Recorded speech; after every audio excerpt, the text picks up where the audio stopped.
Hello everyone, happy Friday. I'm happy to be back on live, to be back on the page after I was shadow banned. But we're back, we're here. Welcome in, y'all. The last live that I did the other day, it did not save because they blocked me from being able to post it. They didn't even save it in my archives. So, if you caught that word, you caught it. If you didn't, you didn't. I'm sorry. But I'm sure we'll revisit it when it's time. But there is a word today, and my Instagram is back to normal now. For the most part, my Instagram is back to normal. So after this live, and that's why I would like for you guys to follow my God Said Yes page and follow the ministry channel on YouTube, because you won't miss any lives, and I will be getting to the point where I will be able to go live straight directly on YouTube. Not to say that I won't be going live here on Instagram anymore, but as the Lord leads me and as I'm able to, I will be going live on YouTube only for the most part. Regarding ministry, I will still be posting on here. But that's why if you aren't in the broadcast channel right now called God Said Yes, in my bio, if you haven't followed the page yet, just make sure that you do that, so that way you can keep tabs on any words that are dropped. But my Instagram is back to normal. For those of you that don't know, I was shadow banned falsely.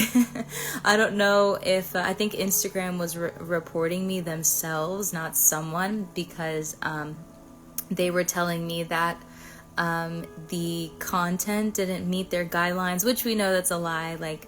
And that my content was spam and it wasn't kind content. So we all know that that's a lie. So I took a bunch of screenshots and I just kept sending them all the proof that there was technical issues going on. I could not do anything. I couldn't I couldn't comment. I would go live, but it would keep saying that it was stopping. It was weird. It was a weird thing, but I know what the cause of that was spiritually. So it's all good though. We back, and we're here. So I'm going to go ahead and get into the word today. I'm going to try to be quick. I know that every time I say that I'm going to be quick, that doesn't happen. But, it's not up to me. So, I've tried to study and make these points very quick, so that way you guys can go back and study yourselves, but of course I'm here to share a word with you. Now this is a three-part message. It all ties in together, but really this is going to be for two different types of people right now. This is going to be for two different types of people. It's a three-part message. I pinned it in the chat: blessings, refining, and being called. So right now, the Lord has us in Deuteronomy chapter 29. I'm not sure how long some of you have been following my messages and how long some of you have been tuned in, but last summer I did a message about Deuteronomy chapter 28, and it was a very urgent word. And it was about, that chapter, if you know, is about blessings for obedience and then curses for disobedience. And that word God gave me last April was very on time for that time, but that word was a setup for what is to come. That word was a setup for what is to come, and it was urgency on what God is doing and how he's moving. And so here we are now, the following year, and the same season. I released that word last spring. This is a year later, and this is just probably a month before I released the other word. I believe it was April, but here we are in March, about to start off spring, and he has brought me back to Deuteronomy 29. And that is because what he was positioning us for last spring, we are now reaping right now. So this is a 3-part word. Again, this is going to be for 2 different types of people. And I'm going to go ahead and just get into it. So Deuteronomy 29, I'm going to start at verse 2, and we'll go on from there. So Moses summoned all the Israelites and said to them, "Your eyes have seen all that the Lord did in Egypt to Pharaoh, to all his officials, and to all his land." So already, if you have been in the wilderness season, if you've already been there for a long time, could be 2 years, 3 years, 4 years, 6 years, I don't know how long it's been for you, but if you have been in the wilderness season, this first part is going to be for you, okay? So continuing on,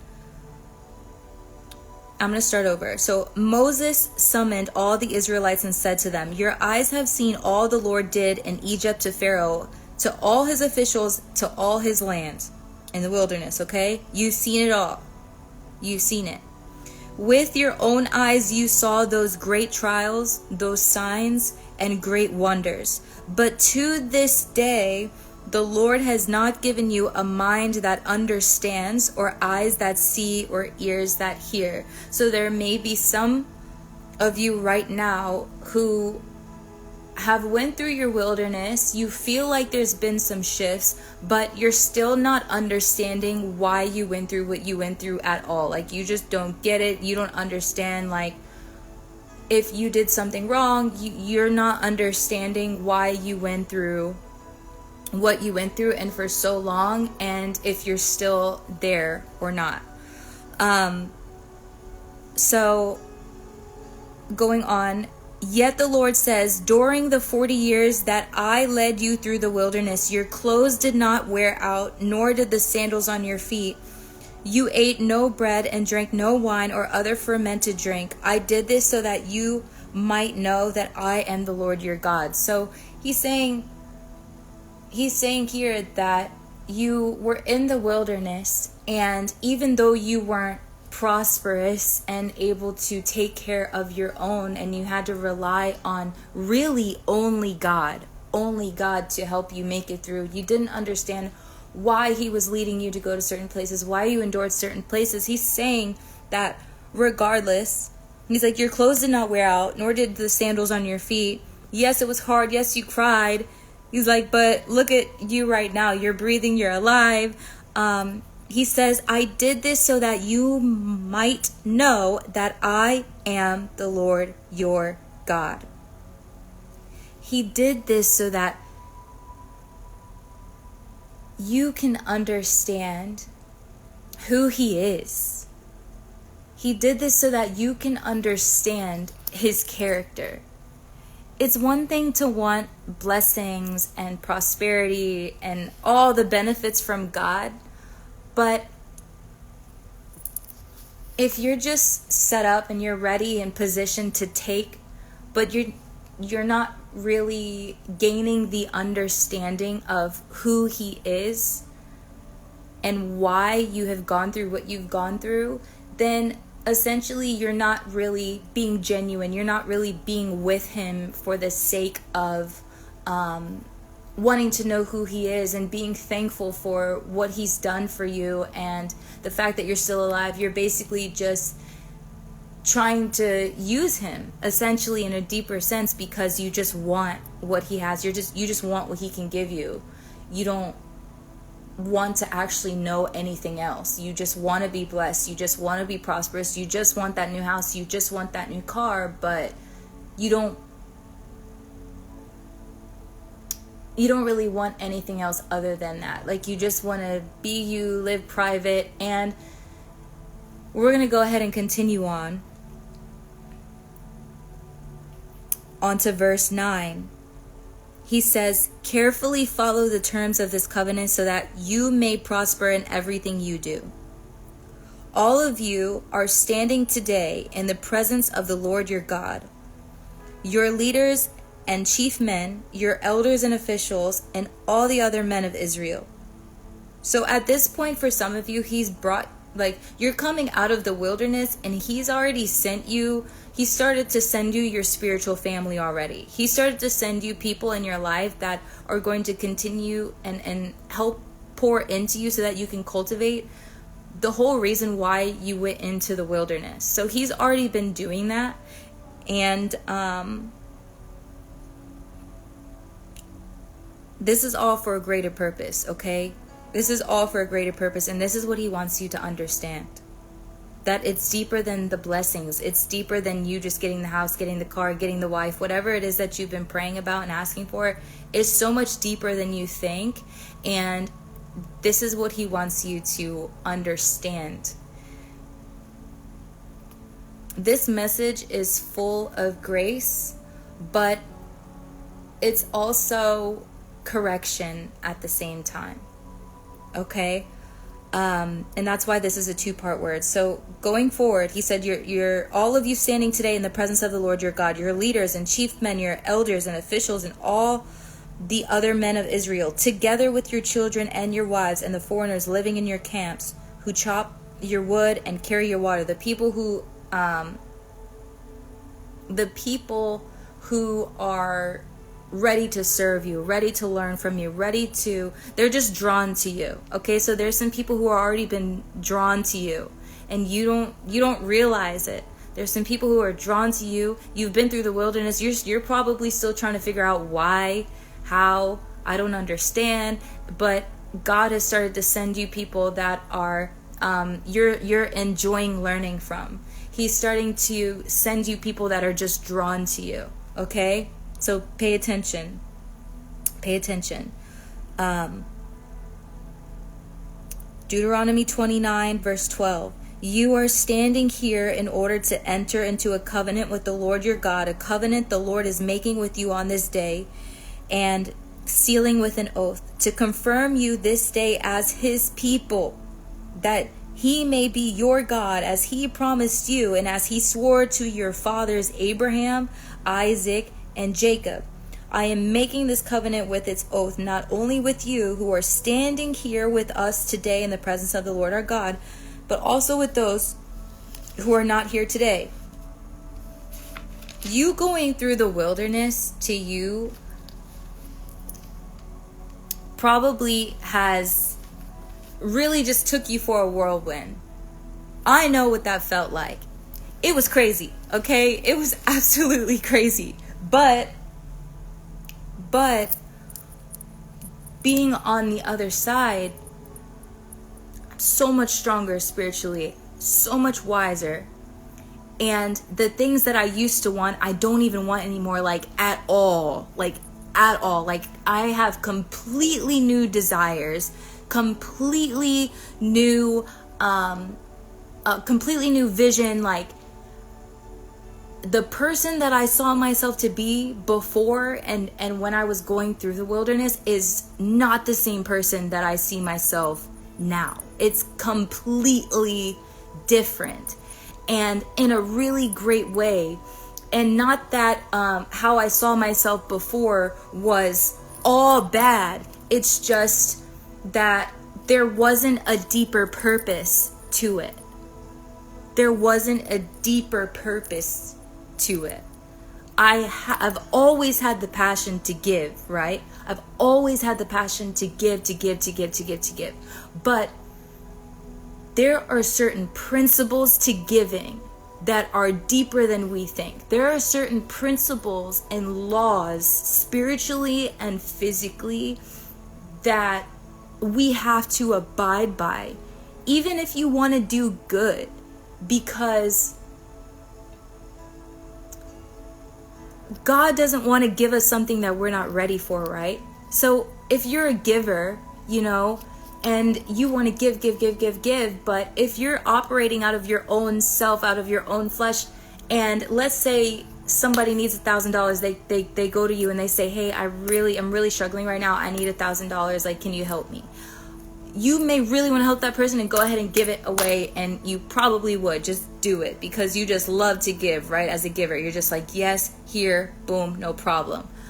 But now that you're moving with God and you're walking with God, you need to consult him about that and ask him, do I have your permission to give?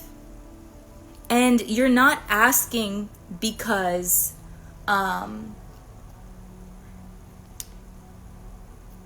it's not like it's a bad thing to give, right?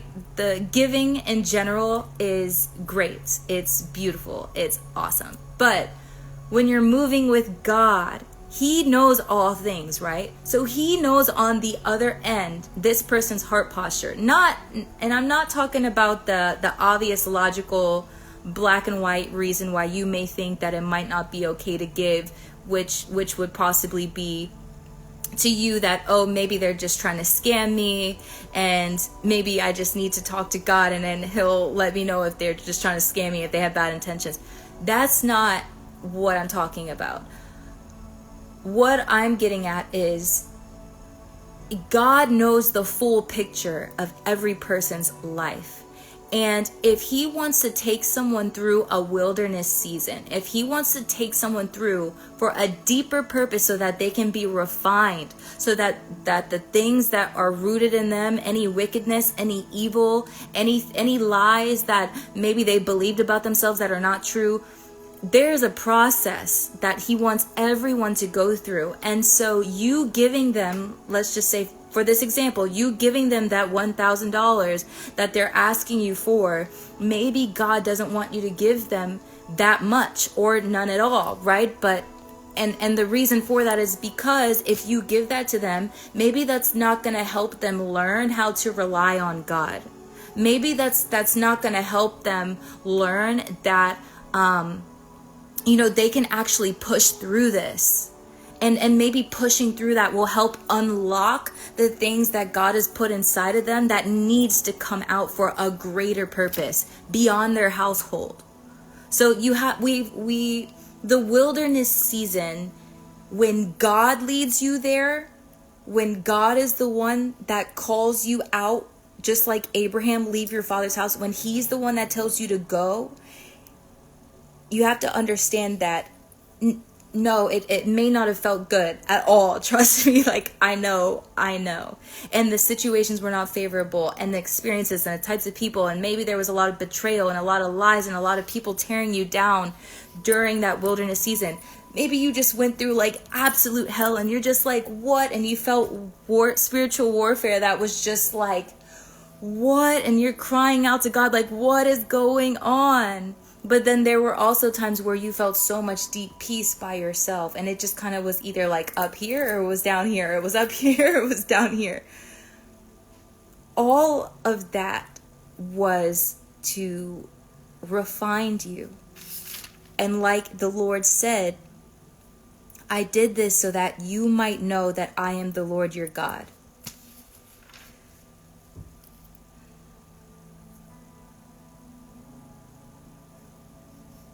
Now,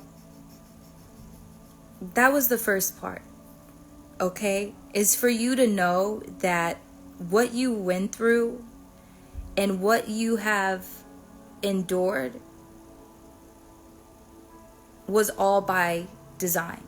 And it's easy to hear that and say that, right? But it's for a deeper purpose than you think, especially if you are passionate about changing the world in some kind of way.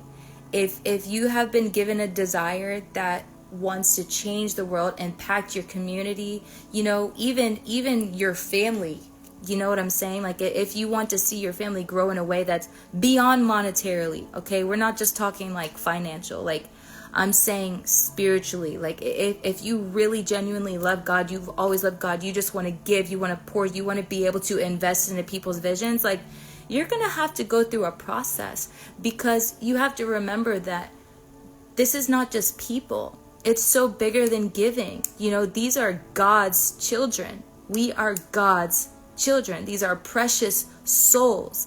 And with blessings comes sometimes influence. It comes a lot of other different things, and power and responsibility. And if you just simply think that it's all about give, you may be robbing people actually by giving them something that God was not ready to give them yet, because he's still refining something in them. He needs them to be trained in the way that they respond, in the way that they live in certain ways. So you might be cutting people short. So that's that part of the message, okay? The wilderness. And now you understand, and I hope that you understand that it was for a greater purpose. Not because you did something wrong. We make mistakes. We have to understand that we make mistakes. And there are curses. We make mistakes. There are such thing as being cursed. For being disobedient, and also just in your bloodline and generational things, and even the way that you respond to somebody, you spiritually could add debt to yourself. So yes, there are different ways that you can put yourself in that situation, okay? But this message specifically is for people that that you've always had a pure heart.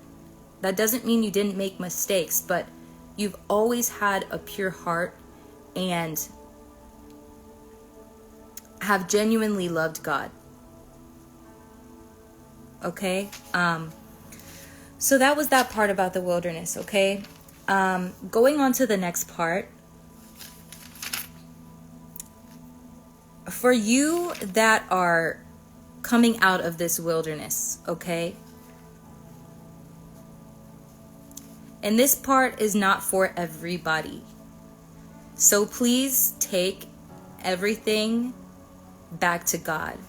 If there's something that you is just really dwelling on your heart throughout this teaching, and it's speaking to you, please take it back to God, please, because not every single part of this applies to you. Remember, this is a 2-part message, like I said earlier, but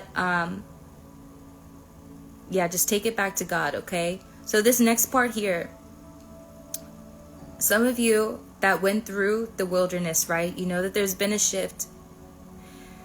God, you are aware of the relationships that God has been putting in your life. You're aware of the newness, like things just feel new. Things might not have fully changed in the physical yet, but people have started to get attracted to you, like we talked about earlier. You have been being drawn to people who you have realized are your destiny helpers, and now you're getting more curious about who you are and what your role is in their lives too. So you are just getting more curious about your destiny helpers and what your role is in their lives, and vice versa. God, the blessings are here. The blessings are about to rain. Okay? I don't know if y'all are in Texas, or what your weather is like, but it rained for a good few hours. Pretty hard. And all I was thinking about was the blessings that are about to come pouring down. Okay? And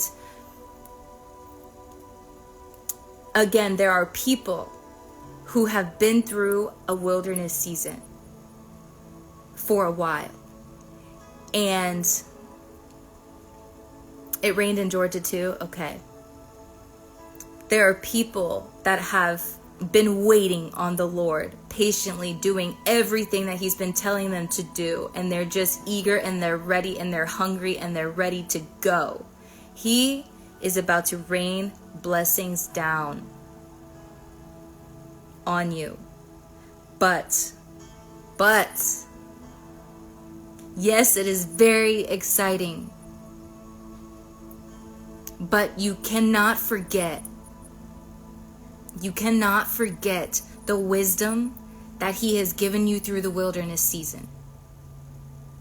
In fact, you should still be applying that. As you feel that things are shifting, you should be going deeper. Like, you don't respond the same way that you responded in the wilderness. Like, now you should be a whole new being, right? And the way that you respond, the way that you move, the way that you reflect on yourself, like all that stuff should be changed. It should be different now. It should be very different now. So the blessings are coming. But remember why the Lord took you through the wilderness. He said, I did this so that you may know that I am the Lord your God.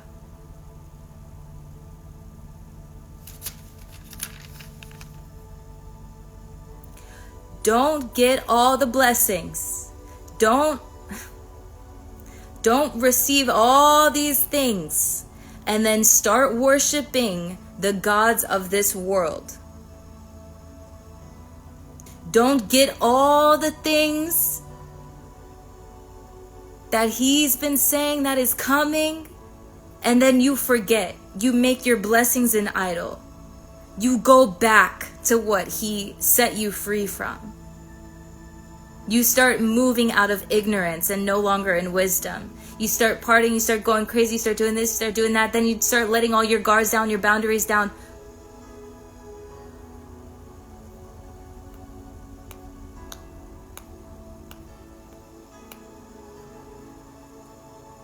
Because basically what you're doing is, God showed you who he is. He showed you that he is your provider. He is your sustainer. He is the one who led you through, kept you. And even though you made mistakes and turned your back on him before, he's ready. Because he trusts you. He trusts you to not only give glory and praise to his name, but to share your testimony boldly, because there are people attached to your destiny. Earlier, we talked about the example of giving, right? How it's so easy to give. And why you can't just give. Because now let's use that same example, right? Like, that woman, for instance, asked for $1,000. She's going through something. Let's say that you didn't go to God about that. You gave it to her. Forget what we just said about the fact that you have no idea what that caused in their life if they weren't ready for it.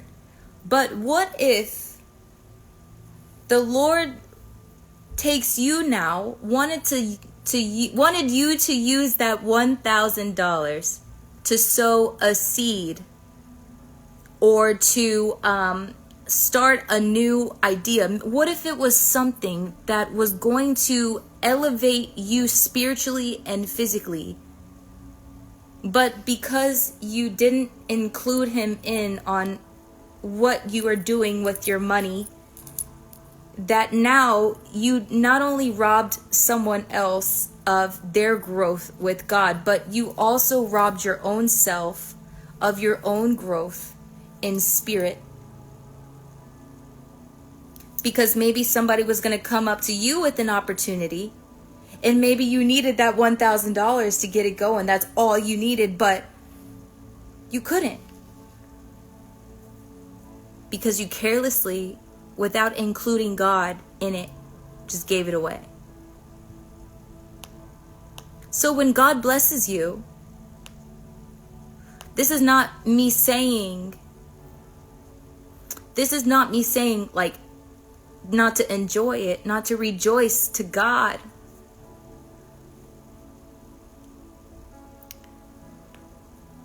This is me saying, don't forget God. Do not forget who all things come from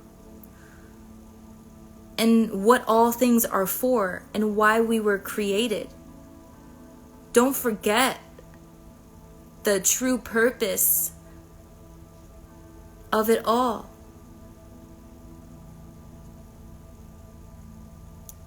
Because if you do, it will be worse than your wilderness season. If you decide to turn away after God just showered you with love, healed you, restored you, so that you can go to another level.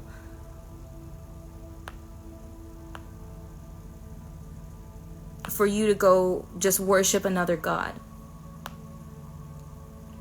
Or the gods of this world. When you are only being sent back out, why? To proclaim His name.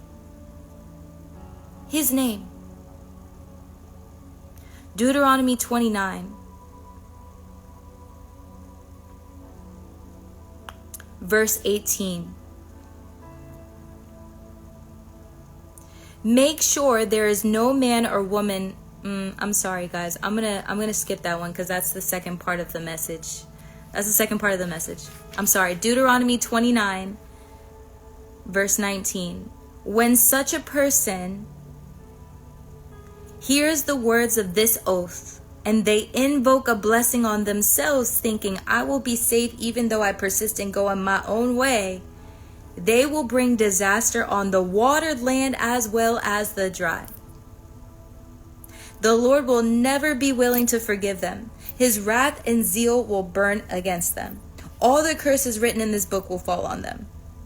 And the Lord will blot out their names from under heaven.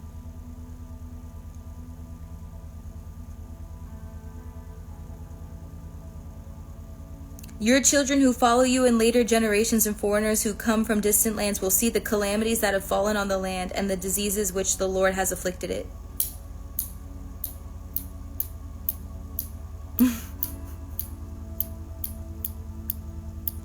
Don't play around. Don't play around. Don't play around. You guys have to think about, the world right now. Think about the world right now. It's just like the book of Esther, right? Esther's whole entire lineage and bloodline and generation was about to be murdered, okay? And she was the only one who had the ability to stop it from happening.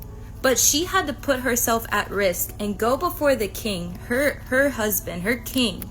But back then you couldn't just go up and say, hey babe, like, and just like come like whenever you wanted to. You had to be appointed. You had to be acknowledged and wait to invite yourself into their presence. Okay? But the Lord had favor upon her. And when the king was entertaining his guests and all his people, she had received a word from her cousin who was outside of the palace, seeing all these things happen, seeing the plot, and he was trying to let her know in the palace, like, it's about to go down and I'm going to be executed. And he was basically saying, don't think that you're going to escape too, because if they find you alone, like, you're going to be done. Like, you're going to be done too. Like, and that was the truth. And she's like, yeah, like,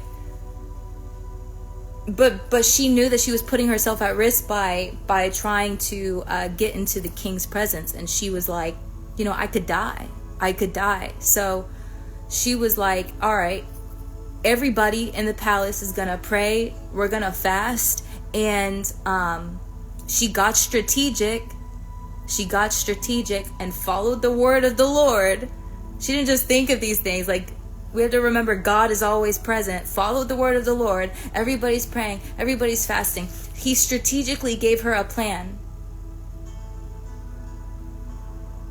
And long story short, got in front of the king's presence. There was favor. He was like, oh, my beloved, you can have anything. Stopped the whole show. All his guests, he was basically just like, I'm focusing on my woman. Boom, boom, boom. They ended up having dinner. And she was so strategic to where she was able to get the enemy who was going to execute her whole entire bloodline at the table with her and the king. And the king actually favored the enemy. The king didn't know any of this. But he actually was going to promote the enemy, but he had no idea what he had planned behind the scenes. He had no idea. So Esther found out, boom, get him at the table. She exposes everything at the table. And the king, of course, gets really pissed off because he's like, he stormed out angry, basically, because he was like, that's my wife, my beloved, and her family. Like, you're going to just destroy. He was like, no, you're not. He's like, no, you're not. Basically, the enemy's plans backfire, and he ends up being the one who gets impaled on the pole. So when we're talking about the blessings, and we're talking about the wilderness season, we're talking about you being released, and you're talking about God raining these blessings down, this isn't just for you to receive and live good and just chill back and just like be in hiding. If you know, some of you know the Lord has called you for greater. He's called you into deeper. There's some things that have just been pulling at you, and he's been preparing you, and he's been training you, and he's been trying to prepare you for something. You didn't go through what you went through for no reason. He's calling you for such a time as this, just like Esther. Just like Esther. At such a time as this. Look at what's happening in our world right now. Our economy. There's a recession. And there's a lot going on right now. People are going to need help. People already need help. But people are going to need even more help. Okay, so you have to, I hope you're putting two and two together about why he's been preparing you and why your process is very important, and it's important for you to include God in what's going on. And yes, the blessings are coming, but the blessings are not coming just for you to kick back and chill. Like he wants you to enjoy and be joyous and be glad, of course. You know, that is our inheritance as children of God. But you,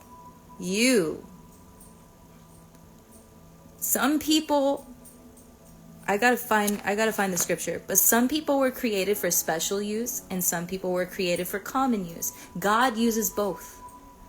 God uses everybody. But there's a specific reason he's called you and why you went through exactly what you went through for such a time as this, for your testimony, for your story, to save and help people who will go through what you have just made it out of. Okay?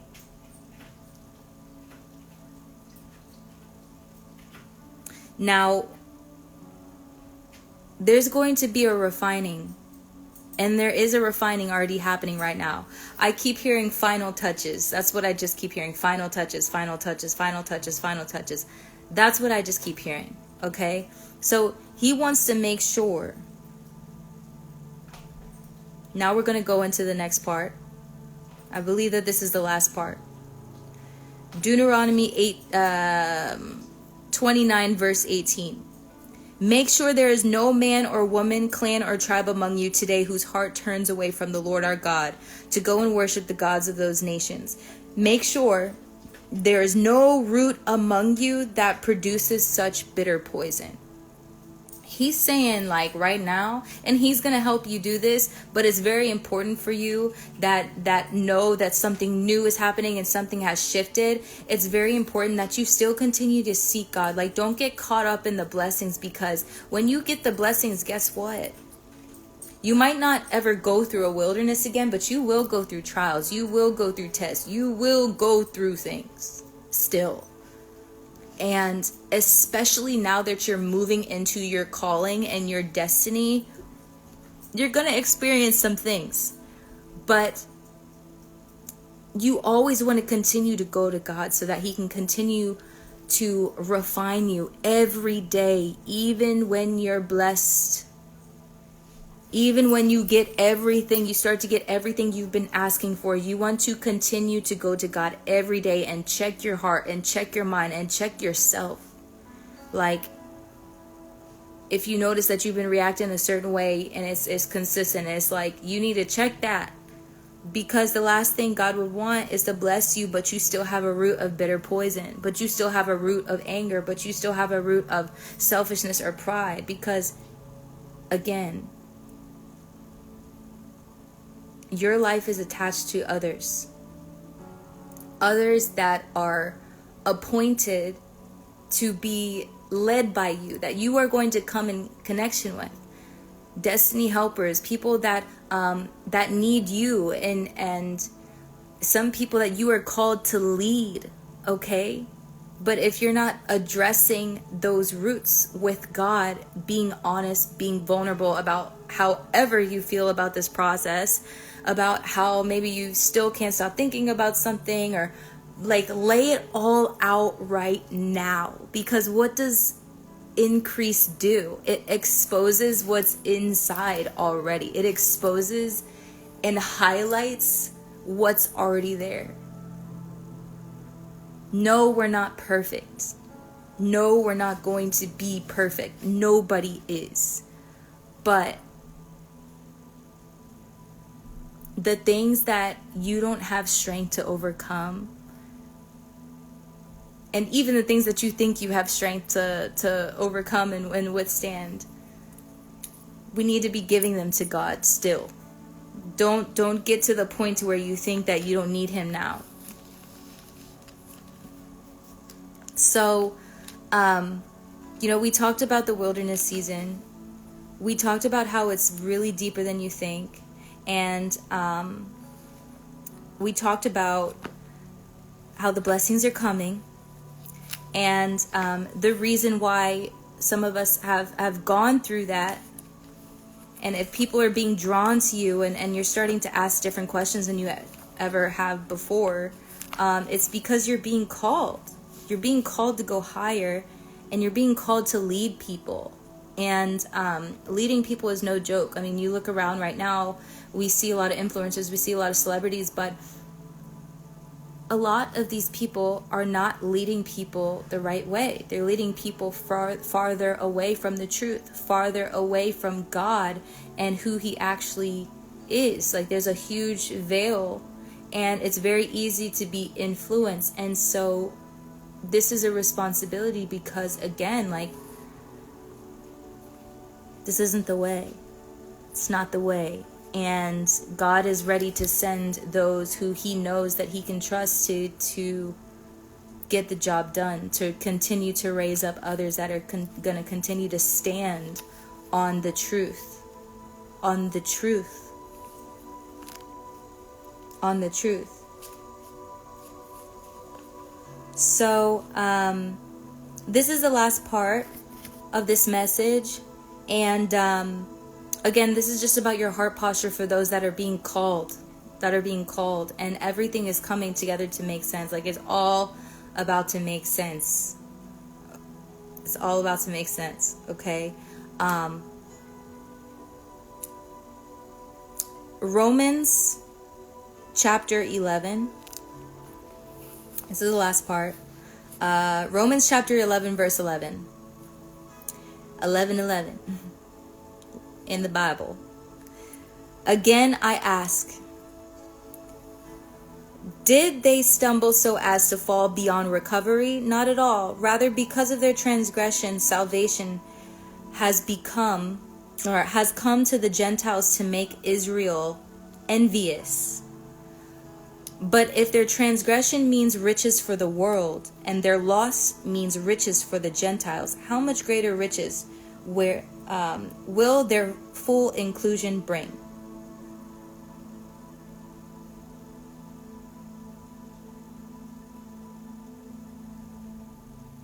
So this is addressing your heart posture.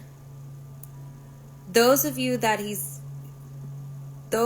blessing and lifting up right now for the glory of his name, to praise his name amongst nations and generations. Okay, you want to keep humble. You want to remain in a heart posture of humility. To say that's a better word than humble, because some people will try to tell you that you need to be humble when really God has called you to be confident and to stand firm in who he is. There's a difference between being arrogant and being confident, because you can't iron can't sharpen iron if you're not being courageous, if you're not standing firm. So but having a heart posture of humility and knowing that no one falls beyond recovery. No matter what you experience, even yourself, you have to think about yourself as you're being lifted. Don't forget about how God continuously gives you mercy and pulls you up out of pits that you put yourself in, because it's easy to get into a state of mind once you're blessed and you have all this and you have that, where you get to this point to where you might get puffed up. You don't want to get puffed up and forget that, like, you're not perfect as well.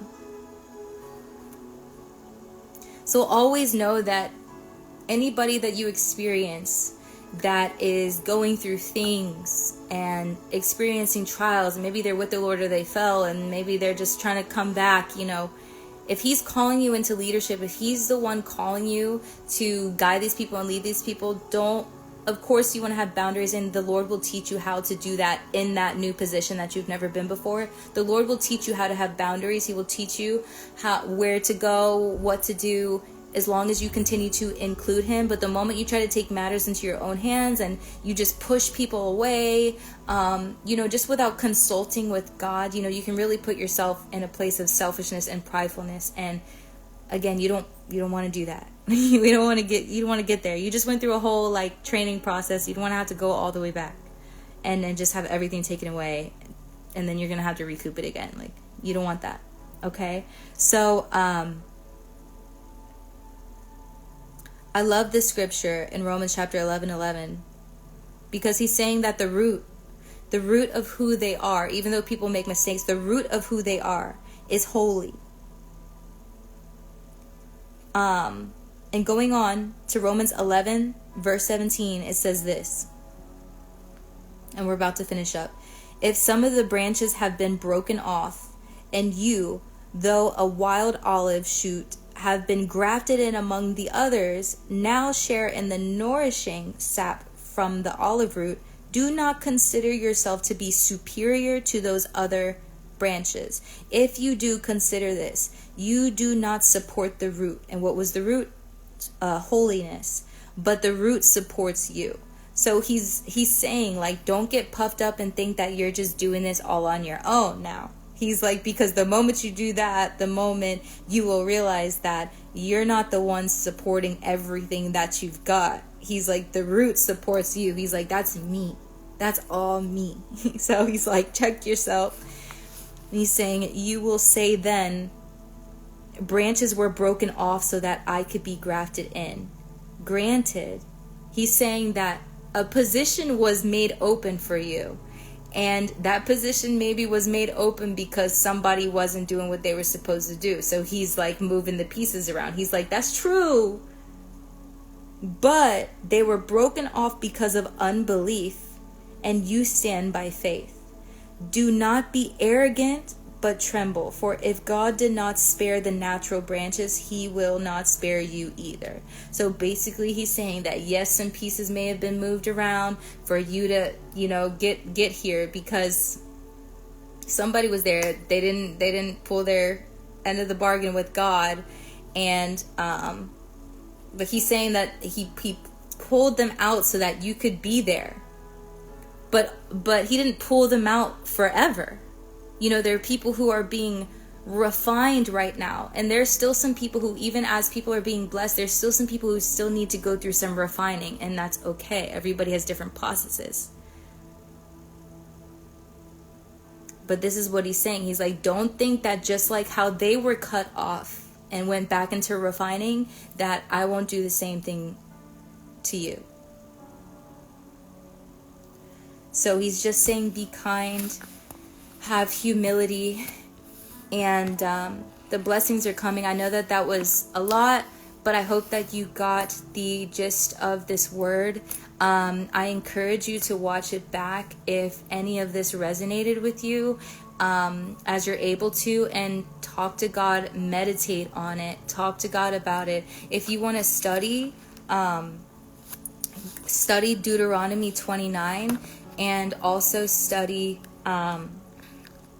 Romans chapter 11 from verse 11. So Deuteronomy 29 and Romans 11:11, so that you can receive more revelation where God is leading you to. So I hope you guys enjoyed this word. I'm going to be posting this on my YouTube. Please make sure that you follow that, guys, just in case Instagram wants to try to, shadow ban me again for speaking the truth.